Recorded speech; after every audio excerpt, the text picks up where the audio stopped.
Mustang fans, and welcome to another episode of the Mustang Owners Podcast.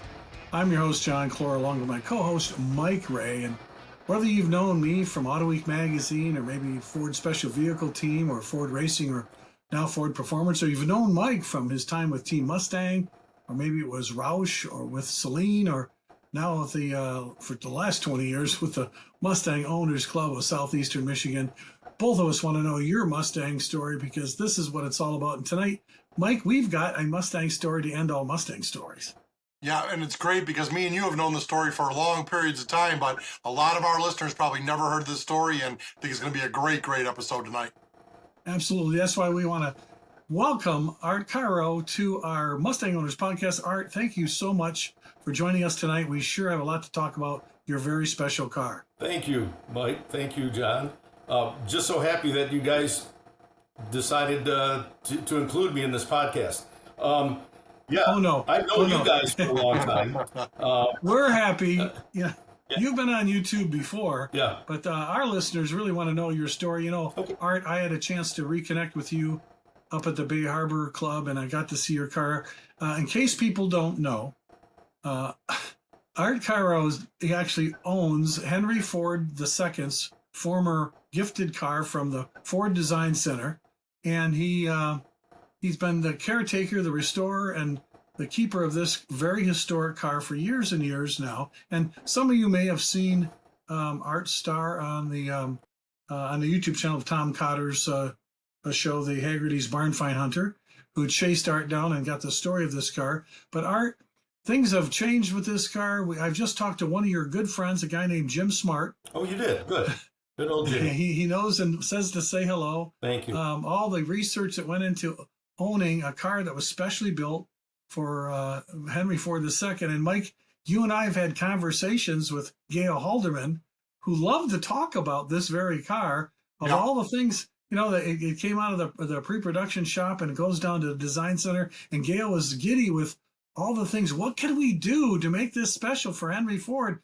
And worked on that car himself, Mike. Remember the stories he'd tell at the Miller's Bar? Absolutely, yeah. And that's why, Art, we want to hear it from you. First of all, again, I appreciate your time on this because you've probably told this story so many times you're tired of it. But how does one come across a car like this, then get so interested in its history? You got involved with Jim Smart and you dug deeper, then you restored it, and now you're the caretaker of this. How did this all happen? Well, I got to tell you, I think it's divine intervention because at the time, it was like March 19th of 1975. I'm going through the Detroit News, and they had two columns in there. One said antique and classic cars, and the second column was hot rods and accessories. Now, for the guys out there who are too young to remember, there was not a Hemmings magazine, there was not an internet, and you got your parts by word of mouth, or going to a swap meet and maybe getting lucky, or looking up an ad in the Detroit News, because that was the way to get them. So Oh yeah, the classified ads, Art. Mike, how many times did you pick up? I remember. Yeah. Remember, and if you didn't have the Detroit papers for the classifieds, you'd buy what's that called? Trading Times. Yeah. Yeah. Trading Times. Yeah. That's right. You're right, Art. That's the only place we could find That's stuff. the only place you could find parts. And of course, back in 1975, there were Mustangs available in junkyards and people's backyards. And yeah, you want to, give me $200 and take it, right? Art, you're saying that right there, exactly what you said. I visited this yesterday, so I was at the Roush Museum yesterday, and Jack Roush has that Boss 429 in there that he found at a corner gas station in 1975 that he paid $1,300 for, and that car right now is number 429. So I honestly think that car is at least $500,000 in it plus. Yeah, or plus. It was 1975, same year. Yeah, it was a great year to find cool stuff. For good prices. And great prices, yeah. So I'm in the newspaper looking for Model A fenders. At the time, I had a 30 and I had a 31 two-door deluxe. And the two-door deluxe was going to be my baby. I was going to restore this thing, and I was looking for original fenders that weren't beat to hell. And I'm looking in the paper, and of course, there wasn't any Model 8 parts. And my eyes skipped over the next column, and it said 1964 Mustang, owned by the Ford family, triple black, high performance, and it had a phone number and a price that was maybe call the phone number. It was $525. And I thought, oh my God, this car it had a hypo. Now, it couldn't have a hypo in it. I'm thinking maybe somebody dropped a 390 in it or something because there was it's a 64 K codes. So I called the guy up. I got him out of bed. It was about 8:30 on a Sunday morning, and he was upset. And he said, "Why are you calling so early?" And I said, "Well, if you're going to run an ad, you got to answer the phone. And I'm very, very interested in your car."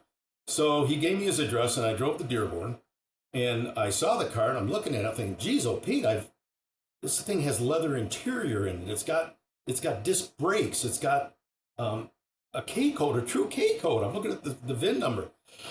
No badging on the car whatsoever. It didn't say Mustang anything, but a faded red stripe on the black faded paint.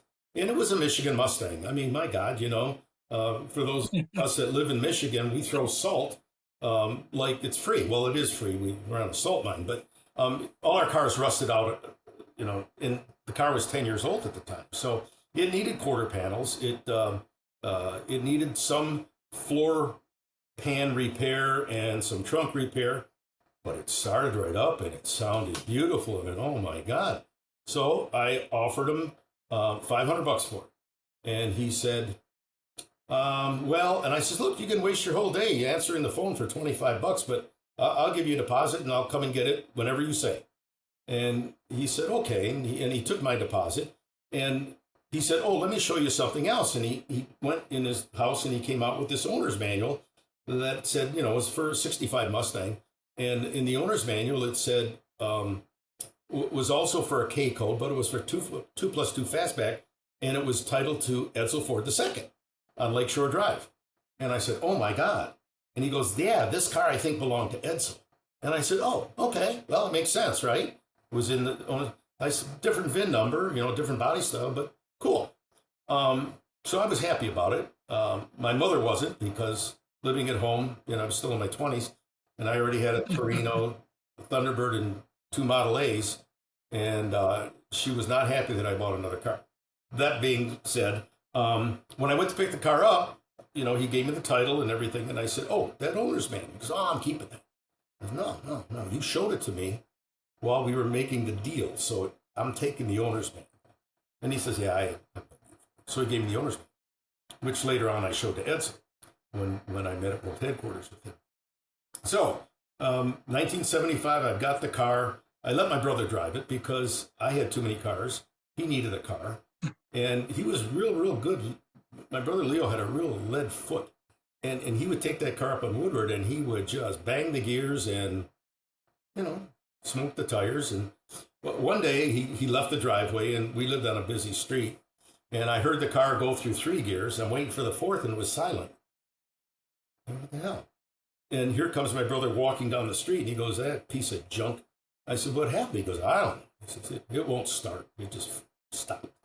So I went down there and pulled the distributor cap and cranked it, and there was the rotor. It's not turning. I said, "Oh, you snapped the timing chain. Great." Yeah. Now I got to put it in the driveway because I got to do an engine rebuild. So I did that. And after I got it running, I decided I'm not giving him the car to drive anymore, and I parked it at my buddy's house. And I put it in his backyard with all kinds of tarps because I was going to college at the time. And I didn't need to start another project. I needed to finish this Model A and get rid of the parts Model A car and all of that. So here I am with this car. Probably 1978 is when I really started working on it. I was working at a dealership called Bob Borst Lincoln Mercury. And no, I take that back. That was 1975. 76, rather. I'm sorry, I'm a little fuzzy on my dates. So it was 1976, and I started working on the car, and I parked it at the Bob Borst Lincoln Mercury dealership because I was the assistant body shop manager while I was going to Lawrence Tech. And I ordered sheet metal for it. You could get all that, right? New old stock. Wow. 75 from the Ford dealership? $85 for a quarter panel, new old stock. Wow. So I ordered all new sheet metal for it and decided on Saturdays I paid one of the bump men to give me a hand, and we put new sheet metal on it. We gave it a paint job. It wasn't, crazy restoration. And I rebuilt the upper half of the engine, and the car looked great. I had a tape pinstripe. I didn't have that. But Art, you still didn't at this time. You had no idea. No. You were sitting on such a historic piece of Mustang history. I didn't. So. Oh my God. I know. So, and frankly, John, if someone had said to me, "Hey, Art, how much you want for your car?" I'd sell it because I'm still in the Model A. Oh no! But luckily, that didn't happen. So I have the car, and I take it to Carnival of Cars in Utica, Michigan, for a car show. And I went through the judging, and out of 100 points, I got 55 or 56, something like that. And I went to the judge. I said, look at the car. It's nice. He says, yeah, but you got disc brakes. They didn't have disc brakes. And you got leather interior. They didn't have leather interior. And he went on, and he knocked down. I got points for the paint job, essentially. So I parked it in the corral with all the other cars. And a guy came up to me, handed me a fuchsia pink business card. And which I threw away, kicking myself now. But he said, I'm a broker, and I have a client who would be very interested in that car. He lives in California. And I said, oh, okay, give me a price. And he said, how about 17? I'm thinking, no, not 17. 3,500 maybe, but not 17. And he said, oh, no, I mean 17,000.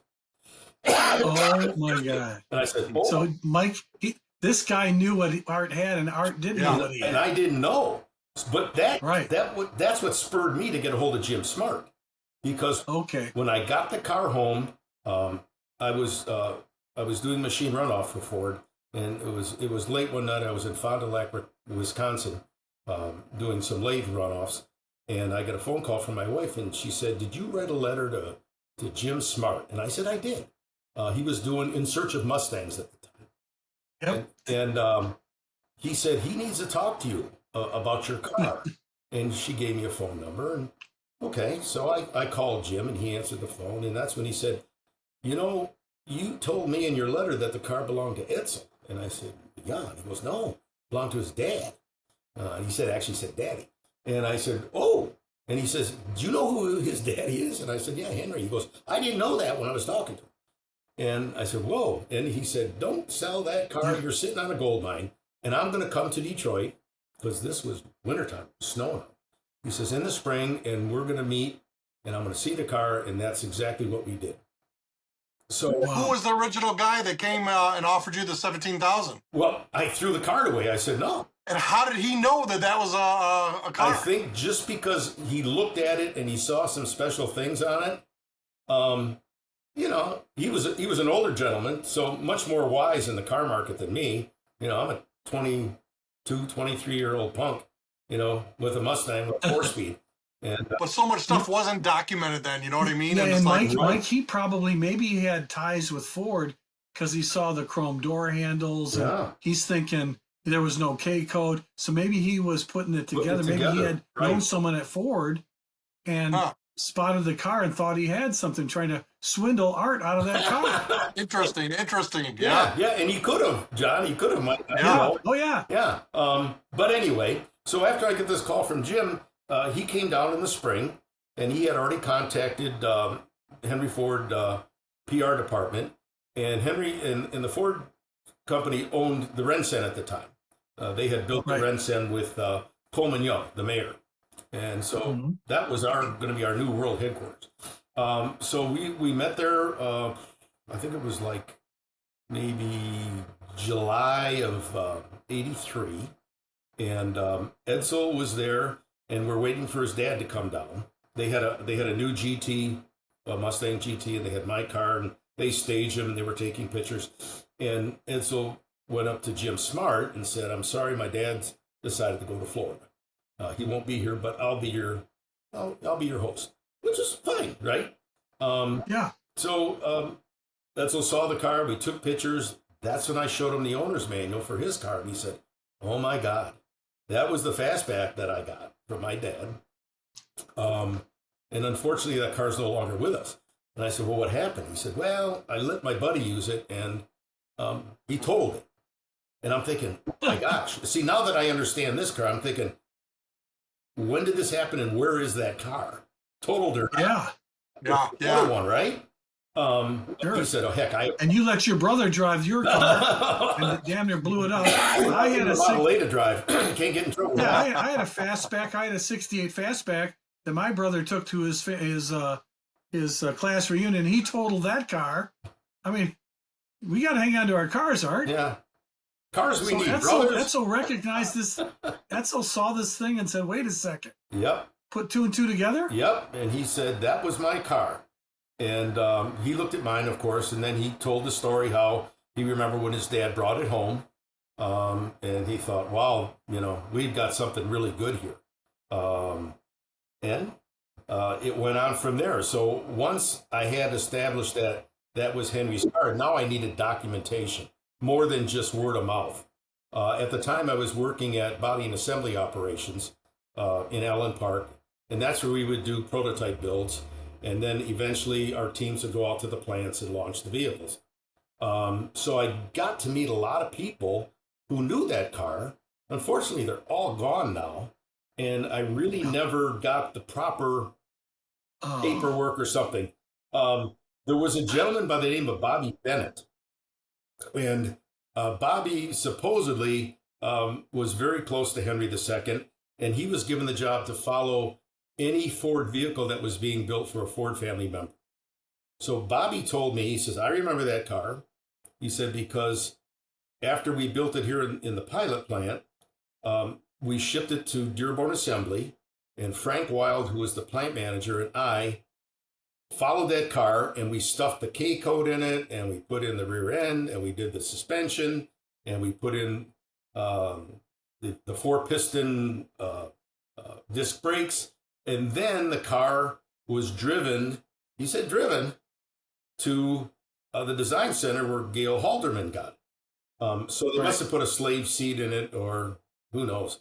But that's when Gail got the car, and that's when, going back to your stories, how Gail now had this vehicle in his design studio, and he was able to do whatever he wanted to make Henry happy, because Lee Iacocca told him, this car has to be something that the old man's going to be happy that he agreed to build. So that's when Gail did all his magic on the vehicle.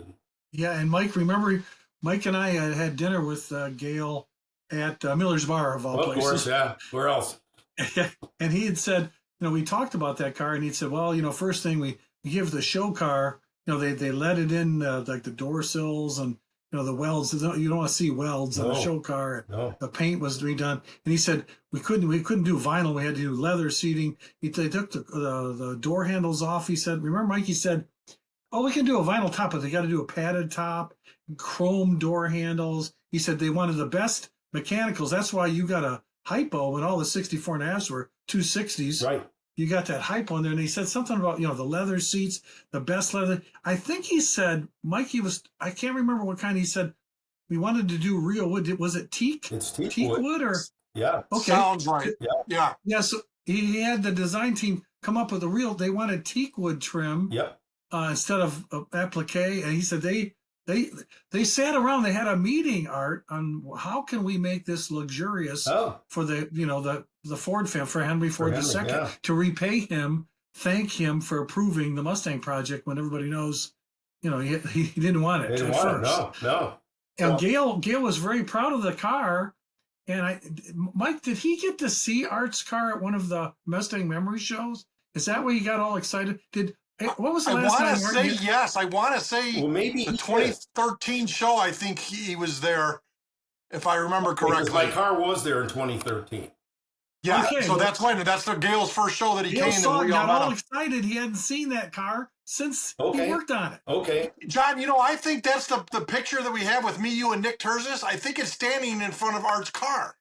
Yeah. Oh, if you could dig that up, I'd love to see that picture. Yeah. Oh yeah. Art, we even though we haven't ever talked about this, that car has crossed so many people that we knew at Ford, and that's why when I talked to you, and Mike, you should have seen him at Bay Harbor. He was like he was the star car there. Farley was there, and Ken Dabrowski was there for some exquisite one-offs, but it was Art Cairo was the running the show. He was running the show. It was. He had Henry Ford's car. Yeah. And he did bring the cutout, Mike. That's where I got the idea of the cutout. He had Henry Ford standing there at the banquet. There's Henry Ford. There's Henry. Did you pull Clay out of your trunk? Yeah, and he folds up real nice. Yeah, this is kind of like hey, and it's Jimmy Hoffa week, right? They're still looking for. That's right. Yeah, that's right. Oh, the '70s. So that is true. Yeah. So Art, you obviously by then you said, hey, wait, this is something now, and Jim Smart was able to, if there's anybody that could chase that other than he and Kevin Marty, even though the first gen stuff is not around. Mike, those guys. Yeah. They're dogs on a bone. And I just talked to Jim about this car. I told him Art was going to be on the podcast, and he said, "You tell Art we got to talk." Okay. And, yeah. He loves the whole prototype shop, and cars over built in Allen Park before March 9th, and then going down the assembly line to get stuff put on it, then taking it back to the design center. He said, "This car is just." He wants. I think Art, after he sees this Mustang Owners podcast, he's going to want to come out to Michigan again and see you again. I told him we need to have Jim on still as well, John.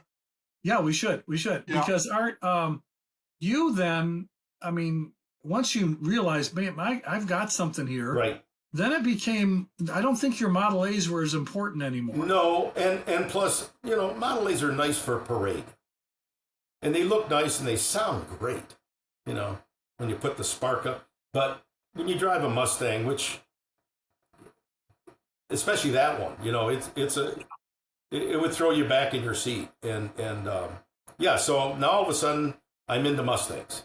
I got rid of all my Model A's except one, and I did that one, and then I bought a fastback, and I bought a convertible, and then I bought another coupe. But the Henry car, it's a disease, isn't it? But the Henry car, was always put off to the side. I wasn't monkeying with that until Jim Smart started bugging me and said, look, Ford Centennial's coming up. We need to restore your car for the Centennial. Oh, okay, that's was it. I said, okay. I don't have deep pockets, Jim. I got 4 kids, and I'm the sole breadwinner, so you got to come up with some ideas. And he said, well, I'm going to get people to sponsor your car. And he did. So he said, you take care of the labor, I'll take care of the parts. And that's how it all came about. And we went through that whole car. There were a few things that you couldn't get that I had to out of pocket. And that was the door skins and the quarter panels, because they are all new gold stock. And they were very expensive. That stuff might consider that custom made down in when the prototyping shop in the design center, and Art's trying to restore that car. Oh my gosh. Yeah. And that's when we saw it, Art, after the Centennial. Did you have it, Edsel probably saw it again. Did Bill Ford ever see it? Bill saw it, Edsel saw it, because they parked it in the lobby at World Headquarters. Oh, okay. It was right when you walked in the turnstile, the gate to the left, there was the car. Along with that car was, because Gale did 3 cars in his design studio. He did mine. He did a convertible that Perry Lostcamp owns right now. Yeah. Right. Was that Martha Firestone's car? No, that's another one. That's a 66. Yeah, okay. Right, but these are 65s. Gale did the 365s. So Perry has the one that was given to Rockefeller. Oh, okay, that's right. And he bought that in the estate auction. Is that the teal one? Yes, it's a different color. It looks teal. Yeah. And it's got not parchments, like I don't know. The interior is even different. Different color. Sweet car. And then the third car was Edsel's fastback. Because when I talked to Gale, and he put that in the letter that he sent me, authenticating my car, he mentioned the other 2 vehicles that he was doing. Wow. See, Mike, you and I buy cars from Ted down the street. He's dealing in cars from Rockefellers and Fords. Yeah, right. Yeah. We're in the wrong league. We know our place, Sean. We know our place. Yeah. So that's when I recall seeing your car at the Centennial. I was with SVT, and I remember that car, but I didn't get to meet you in person until Mike and I hooked up for that memory show. Gail Halderman freaked out when he saw that car again. Yeah. And he started telling stories just from memory of all the work they did on it, because they wanted that car art to be impeccable because it was for Henry Ford. And they wanted to, it's like the big thank you. And Iacocca actually inspected the car before they delivered it to, I wonder if he was there, Mike. Yeah, I don't know. I don't know either. I know Gail said that they presented the car to Henry. I would think that Iacocca was there. Yeah, probably Sperlich as well, or Don Fry. Yeah. What a you're driving. So I don't see you for a while. You were at Memories, and then I saw you at the Troy traffic jam. When I saw Henry standing there, I knew you that were was there. last year. And there's that black car. Right. I got 10 seconds with you because again, you bring that car to a car show, Art, and you're swamped. Yeah, I am. People all want to know the story, and that's great, of course, right? And that's great. Yeah, I mean, you're driving around with a piece of history that, Mike, I think, in my opinion, that the Ford family should be owning that car. No offense to Art, but no, I agree because if I decide to sell it, and I may, I don't want it going overseas to somebody with deep pockets who just and that's it. There's Detroit history going away. I think it needs to stay in the Detroit area. I really do. Yeah, and Mike Ray has no room in his garage. No, because Tracy would not allow I don't have that many zeros in my bank account either. It's just 1 0 in my bank account. It's not $500 anymore, Mike. Yeah. So Art, that brings us to how we just saw you this summer again. You brought it up to that phenomenal. I just posted a story on FordPerformance.com about Bay Harbor, and where the well-heeled love to. The successful people go to play and retire. Very successful. John, I don't know, were you there to do the car condo tour on Friday? Where we went to all these guys? Yes. Oh. Yeah, to see all the condo in everybody's garage. You go in there, and here's a guy who's got, every Ford GT, and these guys have, I say no more. They have Lambos and Jaguars and classics and Duesenbergs and all the toys are hidden away up there. But to see you up there, Art, and I can't tell you what that meant to thank you. The Ford footprint there. Mike was approached from that group, and they said, "Hey, can Moxham? We want to have Mustang that featured Mark, and your car. We couldn't get anything out of the Ford stable to come up there, and even though Farley was there, I thought he would bring a GTD or something. It would have been nice, but he didn't. But Art, you were the star, and Henry Ford II's Mustang, a prototype, super early build. I mean, the history of that car being done up for Henry himself, and I guess Henry, after he drove it for a while, did he actually gift it to his chauffeur? Okay, so this is the story I heard, and there was a guy I worked with. His name's Bill Barrett. And I worked with him at B&A. Now, Bill's dad was one of the Ford family chauffeur also. So that's how I know this, because at the time, Bill was a young kid. He would go in with his dad to work on Saturdays, and he remembers my Mustang or Henry's Mustang sitting right there, right outside. And he was, as a young kid, going goo-goo over it. And he said that, just seeing that car, he loved it, but he wasn't the only one that loved it.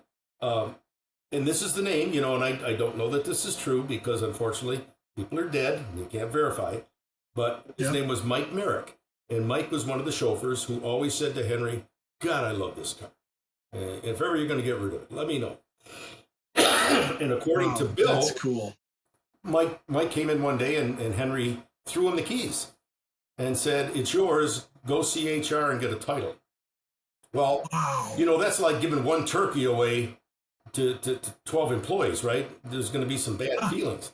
And I'm sure the other chauffeurs are saying, well, what the heck, right? What about me? What did I do wrong? Yeah. He gets this car. Well, anyway, so Mike drove the car until 1970. In 1970, he sold it to his buddy. Now, that's who I bought the car from. So once again, guys, hindsight's 2020. I at least found the ad, but I threw the title. I should have copied the title before I turned it into the Secretary of State. There's so many things I should have did. I should have kept the guy's name, which I didn't do. Anyway, all that's water under the bridge. So in 1975 is when this guy decided he was going to sell the car, and that's when I got it. So it had 10 years on the road. At the time, it had, I want to say, about 60-something thousand miles. So it wasn't a lot of miles. And really, when I pulled the engine and actually did, upper and lower, the block was excellent. So it wasn't like it was beat the heck. Well, your brother blew out all the carbon in it. He blew out all the carbon and he bent the valves when the timing chain snapped, which was and it's crazy that he's owned it for 50 years now. Well, I mean, it's just amazing. I know, he had to make up. So when I pulled the heads and I brought him up to the machine shop, the guy's looking at it, he says, I don't have valves for this. What is this? I said, it's a Mustang. No, it's not. And I said, what's a K-code? No, it's not. It was actually different than K-code heads. And that was one of the pictures that I took when we had it tore apart. It had an XE with a question mark after the base number. So they were experimental heads. But we did find some. He kept going, and he found heads, and I put hardened seats in it. So that was good. Wow. And then Jim was able to get me a new cam and new lifters, because it's solid lifters, as you know. And we put new pistons in it, and a new clutch, and a flywheel, and a pressure plate. And runs really strong, sounds wonderful. It's got that sound. A K-code Mustang, come on. Yeah. There's nothing like it. And Mike, I have to tell you, Art does there just like all the other Mustang owners at Bay Harbor, but they put him right down by the marina. Yeah. They parked his car sideways, and everyone came where the Mustang display was, and they go, hey, where's that Henry Ford II's car? I said, keep walking. And they got that. I went down to see Art, and there was a crowd around him all day. He didn't get a dime extra. He didn't even get a free We beer. never do we? No, you No, know what? but he was out there preaching the Lord's Prayer for everybody to see was that great. piece of Mustang You know what's history. really interesting, guys, is typically you think it's going to be guys our age, asking questions. Yeah. There wasn't. There was some younger women. There were younger men. There were even some, I want to say, late teen, early 20 guys, very interested in the car. And so, that's kind of good because, as you know, our car clubs are dwindling, and we got to get some young blood in these car clubs. Yeah, for sure. And I think that story just lends so much to the car as well. So no one ever heard that story before. So it's very, very intriguing to them. Yeah. Oh, yeah. Yeah. Right. Exactly. So it was a great day all in all. Shout out to Bob Cruder, who was the guy who headed it up and contacted me back in March and said, we want your car. And I said, well, I got to trailer it. And he said, I'm going to cover everything. So he well, just so that you know, when they approached Moxham and Mike said, yeah, let's support it. Let's provide a footprint there. And they have room for a dozen cars or so. Bob had called me and said, hey, we want the Mustang #1 and #2 out of the DIA and the Henry Ford Museum. Well, the car was already promised. Mike, you know how that you got it. It's like the Stanley Cup. You can't just get the car. The guys got to go with it. Yeah. And it was unavailable. So Bob called me all upset and what can we do? And we want a really significant car. And I said, well, I knew Art, and I just saw him at the Troy show, and I said, hey, well, how would you like Henry Ford's second car? Art's a nice guy. Maybe if you ask him real nice, he would. And he said, what is it? I said, well, it's Henry Ford II. It's a pre-production Mustang. This was owned by the guy who approved Mustang. Yeah. And he goes, okay, do you have his number? And I said, Mike, do you have Art Cairo's number? He goes, yeah. Yeah. Then Art, you thank God you said yes. Oh, yeah. You turned out to be the star this summer. And Mike, if there's any way we can swing for the 50th anniversary to get Henry III out to see Art's car this summer at the Mustang Memories All-Ford show. That would be great. Yeah. We need to do that, yeah. Okay, so get some pictures with them in front of the car, yeah. Okay, should I talk to you, Mike, or talk to you, John? Well, yeah, both of us, but I've just talked to Henry today. Okay. And he said he's going to try to make the show. And now that if you could possibly do this, Mike, we should say bring Etzel and Henry out. Well, that'd be great. That'd be amazing. But the only fear is when they see Etzel and Henry together, Mike, here come the autograph seekers. Yep. It's true.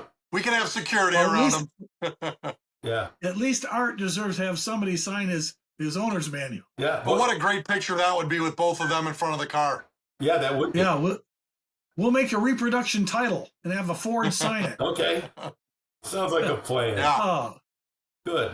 I Cairo, we can't thank you enough for sharing your wonderful story with us. But it was so great of you to share your car with so many enthusiasts here in Michigan, and being on the Mustang Owners Podcast. Mike, it's a real gem. Art is a super enthusiast. We're just pleased to know you, Art, and thank you so much for your time tonight for being on the Mustang Owners Podcast. Thank you guys tonight. John, I got to go back. You and I met a while back when I was a member of the Ford Mercury Restorers Club. And you came in and you did a talk. And that's where I first met you. Unfortunately, didn't keep in contact with you, but that's when we first met. And Mike, I first met you, gosh, way back when, way before the Centennial. Yeah, it's been a while. Yeah. It's been a while. So I've known you guys. I just haven't been in contact with you, but I'm going to resolve that from now on. Yeah. No, it's funny. I was like flipping through the channels and I seen you with Tom Connor's show. I didn't even know it was on. I just was flipping through and seen it, but it was right at the beginning, so I got to watch it all. Oh, good. Good for you. Good. All right, again, thank you so much for joining us tonight. I really appreciate your time. All right. Mike, that was a great episode. Art's a great guy, and I hope we can hook up with him again and maybe have the Fords reconnect with that car. That would be good. What a piece of Mustang history. Thank you, guys. We're on it, Art. You're very welcome. Okay, be safe, be well. God bless. Well, folks, that wraps it up again for another episode of the Mustang Owners Podcast. Just make sure that you click on that subscribe button so you don't miss an episode every time it's uploaded. And if you like some merch, like Mike Roy loves to wear, we've got Mustang Owners Podcast merch on the svtstore.com. And if we ever see you with Mustang Owners Podcast merchandise, you get a free gift on the spot. Mike, we've handed out some really good stuff. It's really fun to see the podcast grow. And if you really want to keep this kind of content online, make sure you subscribe and hit that like button so we can beat that algorithm that's out there. And I hope you enjoyed this episode. This has been one of our joys to bring stories like this to you. So until next time, we'll just have to catch you down the road.